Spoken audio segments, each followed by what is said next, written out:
जेव्हा टाके काढले जातात त्याच्यानंतर आपल्याला करावं लागतं ते टेपिंग. आणि टेपिंग करण्याच्या अगोदर काय करायचं, कान पहिले स्वच्छ धुवून घ्यायचे.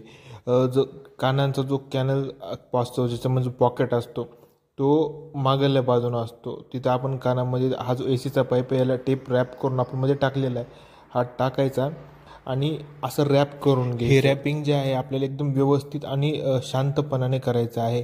आणि करताना आपल्याला थोडंसं वेळ लागला काही हरकत नाही. आता मी थोडंसं व्हिडिओ मोठा होईल म्हणून स्पीडमध्ये टाकलेला आहे तो. टेप आपण जास्त आवळायचा नाही, टेप हळूहळू हळूहळू रॅप करायचा आणि मग नंतर वरून दाबून पूर्ण ते स्टिकी होऊन जातं, त्याला चिटकून जातं ते.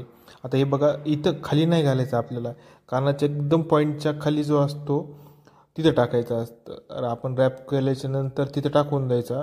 आणि एसीचा पाईप छोट्यावाल्या साईजचा वापरायचा, खूप मोठा नाही वापरायचा. कानाचं जे पॉकेट असतं पॉकेटपेक्षा मोठा नसावा.